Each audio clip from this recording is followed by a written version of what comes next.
Keir Starmer has had the opportunity to apologise, to disclose everything all at once and to just say, I hold my hands up, I made a mistake, I got it wrong, I can see how bad it looks. But instead, he's doubled down. He seems to be affronted when asked about it by journalists who are doing their job. This is a scandalous way to behave.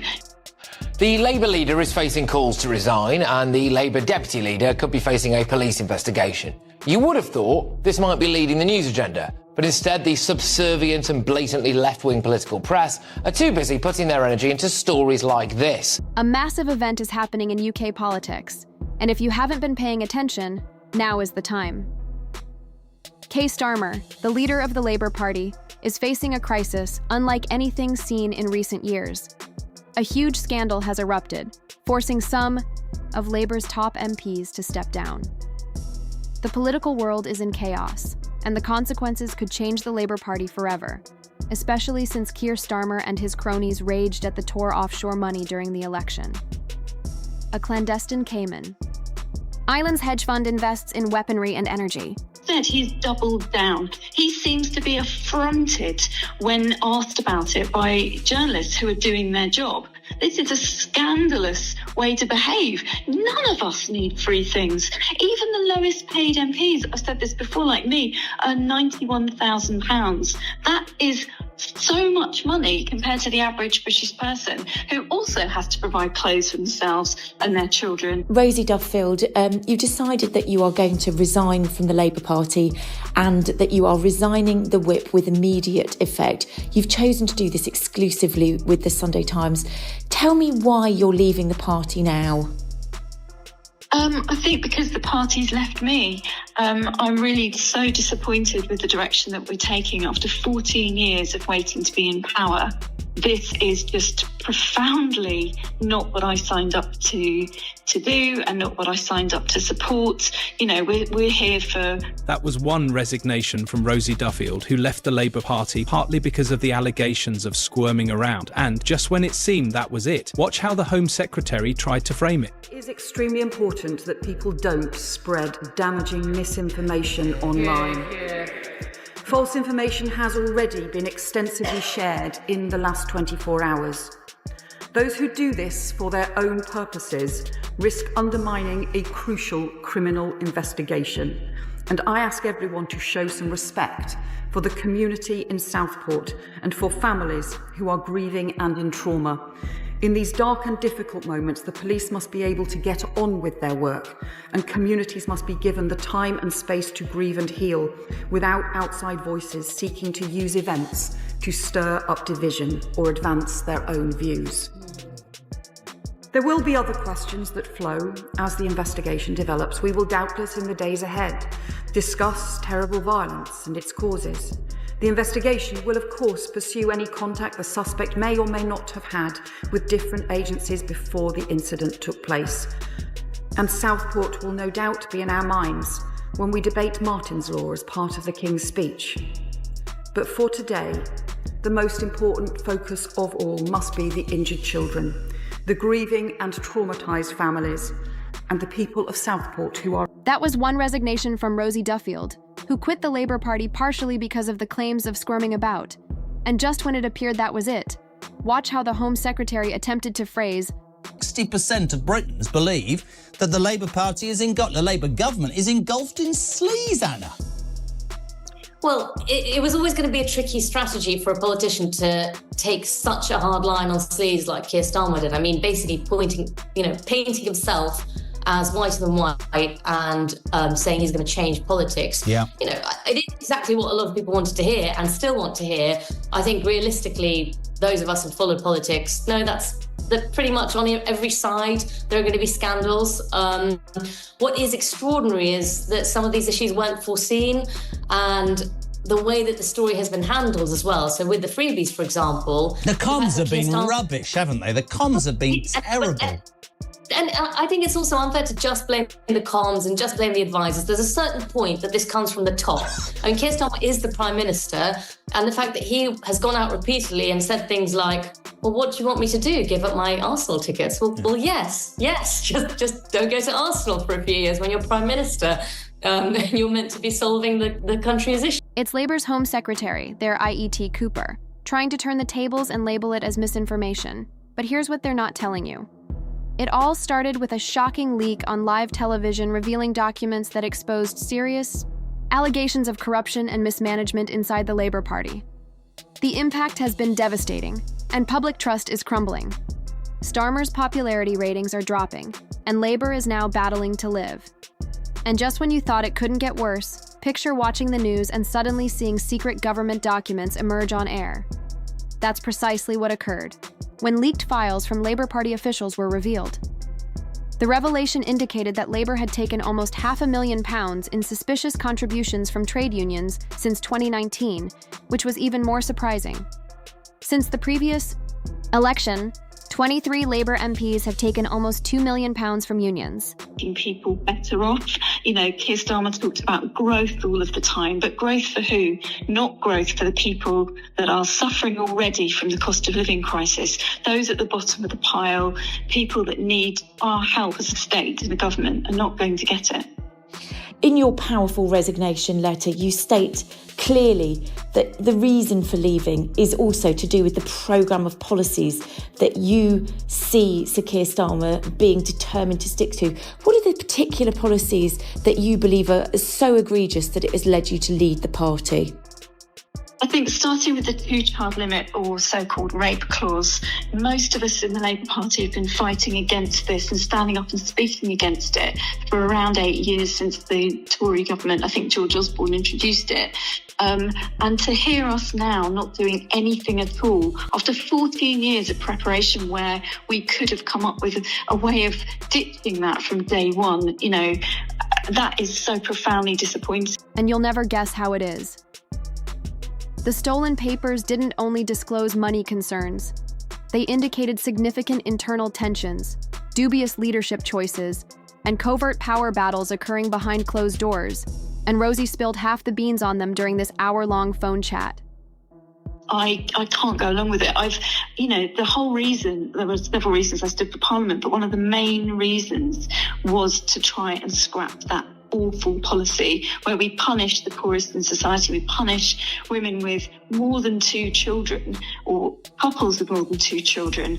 And that is wrong on so many levels. Of course, there has to be a limit on benefits. We can't just afford to give people an endless amount. But to make people disclose details about sexual assault and rape in order to get money for their children is such an evil and cruel policy. It goes against everything we're supposed to stand for as a party. So that was the first thing. And then, of course, the scrapping of the winter fuel allowance. Again, of course, it needs to be means tested if the wealthy who don't need it are getting that money. But that's so few people, and actually economically illiterate to just dismiss that, because those people are likely to be putting the money back into their communities anyway. What was meant to be simply another news program became one of the greatest political bombshells of the decade, but it gets much better. I've really struggled to look at that messaging and the way it's been handled.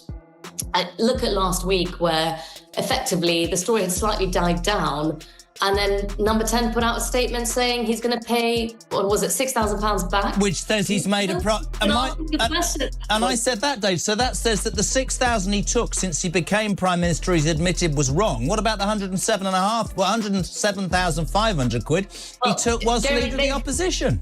Well, have some empathy with our Prime Minister. No. The defence on that is it's got to be quite a large sum to repay 106,000. Oh, for God's sake. I honestly can't believe, and I've said it, and I'm interested in you. I mean, I'm really interested in your far more balanced approach than me. I can't believe the optics. I can't believe how stupid they've been. The winter pension thing was always going to be. I've called that their poll tax. I'm going to say something, and you're going to give me that very serious political face. I genuinely believe, for lots of reasons that we can't talk about, I think he'll be gone. I genuinely think... somebody phoned me up the other day, and everybody went, that's a bit outrageous. The socialists are in power. I'm sure the left, which is far stronger than many of us still believe in the Labour movement, would like nothing more than Starmer to be gone out the door, because he's never been popular with them, and neither has Rachel Reeves. I can't see... Can you see Starmer surviving? As soon as the leak reached the headlines, pandemonium ensued inside the Labour Party. Some MPs attempted to support Starmer. While others rallied against him, his popularity ratings dropped by 34%, making him one of the most unpopular Labour leaders in recent history. This is where things take a dramatic turn. Who cares? Seriously. I mean, after all, Keir Starmer's last visit to a mosque went really well, didn't it? He was booted out and slammed by the Muslim Council of Wales. Top stuff. Anyway, back to the main point. All this talk of Islamophobia has meant Sir Keir Starmer's shameful leaning on the Speaker, Sir Lindsay Hoyle, over the Gaza ceasefire vote. Surely a matter deserving of an immediate inquiry and very possibly Sir Keir's resignation has gone quiet. Step forward. Mr. Morality. Labour MP Chris Bryant, who let the cat out of the bag on Channel 4. The way we do our business in Parliament is terrible. I mean, we brought ourselves terribly into disrepute, I think, on Wednesday. But were you put up to that filibuster, or did you take it upon yourself? A bit of both, if I'm honest. I think the whole day was grubby, right. And we need a system which doesn't allow people to manipulate the rules to be able to get what they want. Yeah, which you did. Several key Labour MPs have now left, unwilling to remain in a party that is splitting apart. Many feel this is only the beginning.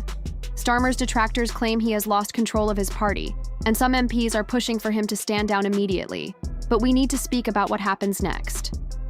Sir Keir's largest personal donor is a man called Lord Wahid Ali, who is also a Labour peer. He reportedly gave Starmer around £55,000, including money for new clothing and spectacles. He also gave around £10,000 to the constituency of Sue Gray's son, Liam Conlon, who is now a Labour MP. With Labour in crisis, a battle is raging within the party. Some MPs are sticking behind Starmer, claiming the scandal is nothing more than a smear attempt, while others feel this is evidence that Starmer has failed as a leader. Steve's defenders contend that political opponents are exploiting this time to undermine Labour's image. They maintain that every party has internal conflicts and that Starmer is still the greatest person to lead, but here's what they're not telling you. ST's opponents, including some of Labour's most prominent leaders, say this leak validates what they've been warning about for months. They feel Starmer has moved too far from Labour's roots, lost touch with the people, and ruined the party beyond repair. The leader's saying this. The deputy leader has said it too. Even if Mr. Caulfield has now stepped into an unpaid advisory role, Angela Rayner, well, she said this in the past, hasn't she? Well, I think he's trying to take the British public for fools. You know, he's not sorry that he clearly attended a party, he knows it's against the rules. There's more than one party now. It was a contagion across the whole of Number 10 at the time, and the Prime Minister really has to accept responsibility for it. And if you think that's terrible, just wait. It's not only politicians who are unhappy, the public is furious too. On social media, hashtags asking for Starmer to resign and discussing the Labour leaker trending. Here is where it gets really interesting.